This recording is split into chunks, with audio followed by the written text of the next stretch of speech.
I'm going to dive into this patch today. There's a lot of things that are going to change with the game. This is like one of those giga patches that the devs just drop on us. And I think a lot of these are just slam dunk plays by the devs. It is patch 6.11, and it's going to be launching June 6th. So without further ado, I'm just going to hop into it. I'm going to start reading right here at General. We've cleaned up some of the code related to the trajectory of grenade-like projectiles, such as Sova's Shock Bolt and Recon Bolt, and Brimstone's Incendiary.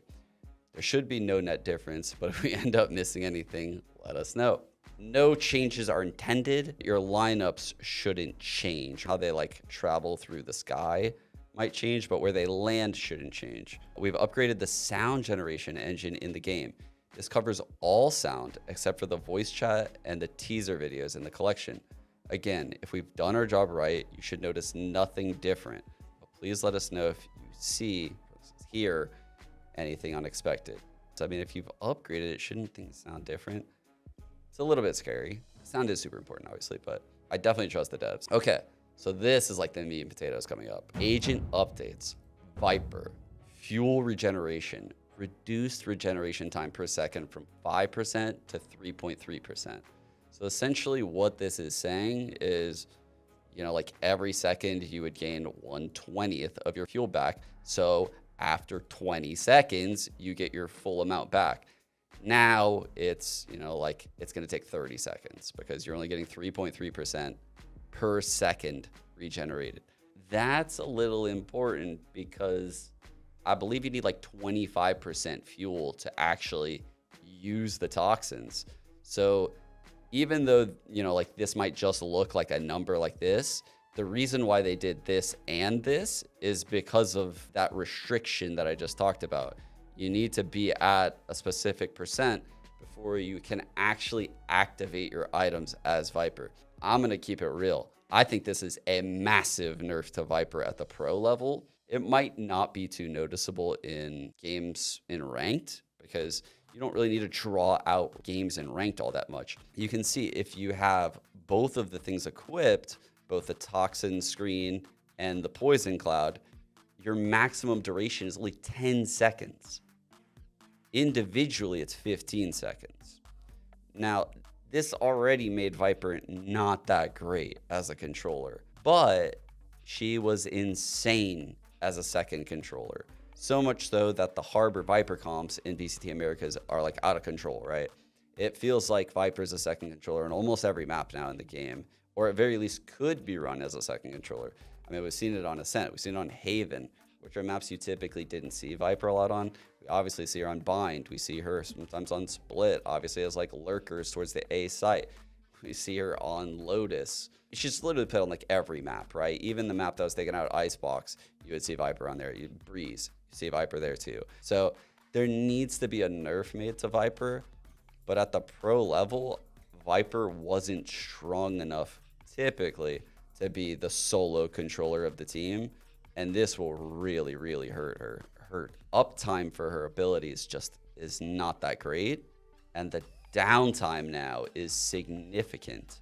Like this says, I mean, you're going from 20 seconds to 30 seconds to fully regenerate. And then that initial activation energy, once you run out of toxins, is now increased as well because of this number. So Viper's going to take a pretty huge hit. The way I see this playing out at the pro level, this might finally make people opt to start using like Astras as the second controller with Harbor or Omens as the second controller with Harbor, just to test the water. I don't know if it's going to work out, but I think you might see a shift in that. Going on to Chamber, another super big change. So the disable range on his trip has been upped from 4,000 to 5,000 meters. And this is going to allow him to play around the map a lot. The trap arm speed has been decreased from 4 seconds to 2 seconds. A lot of you guys probably are wondering, like, like that does nothing. Like, that literally does nothing. But I will show you in a second why that is important at the pro level and how it could actually affect your ranked games once you learn this trick. The Rendezvous, the instant equip out of the teleport. That seems pretty significant. I'll have to see how this feels in the game. The Tour de Force, the firing rate was increased by 15%. It was pretty fast before, I'd imagine this is somewhere in between where it was, where it is now. He's going to feel like a terror in the server when he has his ult now. I promise you. But what I wanted to show you is something that I noted in VCT Americas, and I went back and found some of these rounds. So watch how DG is using this chamber trip on Split in some of these clips. He gets punished in a couple of them, but if you look how people were playing chamber on this patch, so he's clearing out all of ramps with this trip. And he is the only player I think that I've seen do this on chamber. It's very unique. And I think it's going to make this playstyle very possible. So again, he's going to go through mid here. He just put his trip inside ropes right here, right in front of the Viper. Now, I'm going to rewind it so that you can see it one more time. But I want you to pay attention to how long it takes this trip to activate on the Viper when he places it. So the bird gets info inside of the vents. So you see right there, he's putting it down. You can see it on the map. Like 1, 2, 3, 4. It just activates right now. Like, that's insane. That is an insane activation time. Here's another one. So DG is going up through mid. There's trips right there. This trip doesn't even go off. Watch this again. Like, it doesn't even get to go off. It's kind of funny. And then I actually have one more. And this one's actually pretty cool. Because if it does go off, I truly think it's a difference maker in this round. His team is taking heaven control right now via A ramps, right? He comes up. He gets the pick onto Davies. Everything is looking great. The rotate's coming in. Quick dives right there. Oh, no, there's someone to our left. He puts the deep trip, not even on Nag's screen. This is to get the Sky in the back. But watch this. I mean, like, no one even gets hit, but she just runs in front of it. It just is 4 seconds before it goes off. The trip never goes off. Everyone dies, and the round is over. That was when I was first made aware of this trap arm speed and how big of a problem it was. I understand why it was high, because, you know, Chamber's a sentinel. But how it was used in those rounds, I almost feel like that type of player should be rewarded. Like, that is very creative. You have to have a lot of game sense to do stuff like that. And if you collect it, there's a very long wait time. So I actually love this change. Definitely you're going to see him play in ranked after these changes. But you're even going to see him picked more in pro play. We were already seeing it on Bind Split. I think you're going to see it more on some of the other maps now, especially with the range. The range of the trip is super important. And it's going to create a lot of scenarios where Chamber can do stuff like, we've seen him now on Bind, you know, trip showers, play like top truck, or trip short A, play in showers. It will give him way more range and flexibility around that A side of Bind to maybe even play like heaven with some of those things. Be on the lookout for that. Miscellaneous. Yoru's fake out can now be visually affected by concussing abilities. That's interesting. It's like a breach fault line now will stun the fake out, which seems good. Seems good. Like, Yoru needs all the buffs he can, I feel like. To increase player discernibility, the timing of omens from the Shadow's voiceover line has been slightly pushed forward. Fair enough. Cosmetic updates. We've updated the ability action items to be more consistent across all agents and abilities that have a common cast paradigm or output. We've also added new ones where it was necessary. These icons appear above your equipped ability. Very good. Map updates. Pearl is disabled. There is a god. Okay. Just kidding. But the Pearl updates are actually super important. Gameplay systems updates. Combat report now shows allies dazed in addition to enemies dazed for all concuss abilities. Thank God. Those initiators were getting off way too easy on stream. Now you can see how bad they are. It's a good quality of life change. I think anyone should know when they're actively harming their team, so you can clean that shit up. Some people aren't super aware, but like at the minimap, maybe their teammates don't have comms. So very good to be able to just receive that information all by yourself. Weapons updates. Weapon accuracy on ascenders/zipline ropes. The min spread on ropes increased to 65% of walking speed. So they're essentially making it so that way you are more inaccurate while on the ropes. God bless. This has been something that I think I have complained about forever. And you see it a lot on Split. Split, People play on the ropes events all the time and get kills all the time in pro play. It is way too easy. On Icebox, I mean, you'd see people just going across the rope and murdering people. I mean, I coached Austin, and I can't even tell you how many kills I watched this guy get on these ropes of Icebox. So this is a much needed change if you want the game to feel good, feel consistent. The rifles increase from 0.8 to 1.3, Classic 0.35 to 0.55, Frenzy 0.35 to 0.52, Ghost 0.35 to 0.6, Sheriff 0.35 to 0.78, SMGs 0.3 to 0.65, snipers and shotguns unchanged. Walking and running spread on ropes increased to match the walking and running spread on ground. Okay, I feel like it should have already been that, right? Like, it definitely should have already been that. Shorty.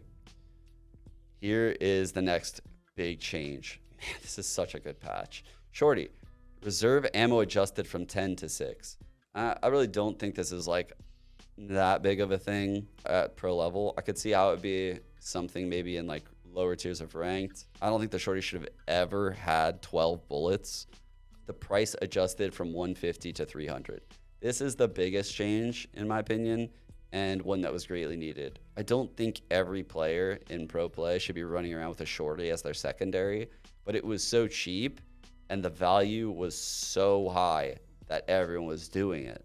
I just don't think that that's great. It creates a lot of weird situations where you can't even take close range fights because you're always afraid of someone having a Shorty around a corner. You can't approach scenarios where someone fights you with a Vandal and you don't want to push them when they're reloading because they could have a Shorty as their secondary. Damage at no fall off, adjusted from 12 to 11. Damage at first step fall off, 7 meters. So they adjusted it from 8 to 6. And this is super important because how pros abuse this, and I'll show you because you can still abuse this by pinging walls. Check this out. So this is from the VCT America's Grand Finals.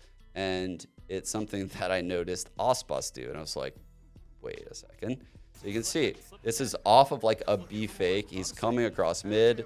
He's going cat. And he's going to occupy this space here next to short. Watch this. So he gets here.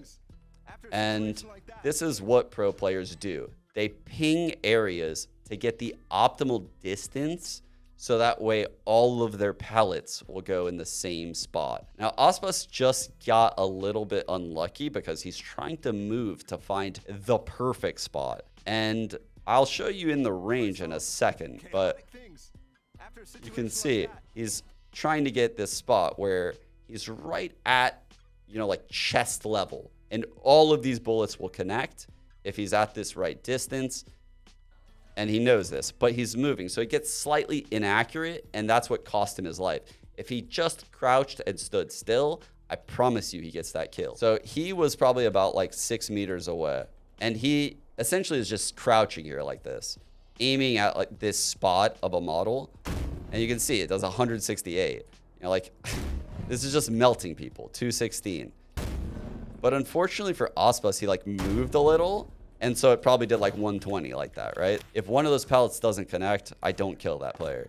That's what's happening right now at the pro level. And they're essentially just making it where at least now you have to spend more money and you have to be closer. It's not like everyone can afford to just have a Shorty every round, taking a lot of the viability away, and they're making it cost more. Moving on to Frenzy. Min spread increased from 0.45 to 0.65. Spread curve adjusted. Maximum spread reached in 5 bullets instead of 6. So the recoil jacks up quicker, the spread is higher, recoil pitch curve adjusted. Maximum recoil will be reached in 5 bullets instead of 6. Total recoil is lowered to compensate. Oh, you actually received less recoil overall, but within those first 5 bullets, you're now reaching like the max recoil. Like you're gonna have to pull down hard by the 5th bullet. Air power. Air power, also known as center biasing, is a tool we utilize to reward accuracy by biasing shots toward the center of the crosshair. We've made the adjustment to significantly reduce center biasing while in any movement states besides walking or stationary. As a result, guns will be less accurate when fired while moving, as shots will have a higher chance to be further from the center of the crosshair. Yes. Dude, I had a rant about this. The way people are rewarded for moving in Valorant, spraying through walls. Like you see it a lot right now in the Harbor Viper meta specifically. People running and shooting through walls when they have like nothing to lose and they're just trying to just shoot a lot of bullets into the void, right? To reduce that, to just kind of take that variance out of the game and make it so that way skill is winning more rounds is a fantastic adjustment. And I don't think anyone can complain about that. This is a crazy patch that's going to drop June 6th. There's going to be all these changes to agents. And I think the Viper one is the biggest in pro play because right now we're seeing so much Viper. I look forward to see what you guys have to say about all this. Obviously, like Viper can still be viable with these changes. I'm curious to hear what you guys think about these Viper changes. Do you think that this is enough for Chamber? Like I wasn't really a Chamber main, but after watching what like Sadat could do, I've seen Governor play it in challengers. Obviously, I watched DG right there on Split. I think Chamber is super viable still. I think anyone with this get out of jail free card in their kit and also knowing the way that DG used that trap, I think we're about to see a lot more Chambers come in. He is definitely going to have a place in this next meta. That is for sure. Curious to hear what your guys' thoughts are on all these changes. I know there's a lot I went over in this video. I mean, I'm just so happy about like the Shorty changes, the gun changes, the zipline changes, the Chamber changes, the Viper changes, the Pearl changes. Like it's all good to me, but I'm sure there's some negatives that I'm just not thinking about. Let me know in the comments below. Thank you guys for tuning in. Be sure to sub. Peace out.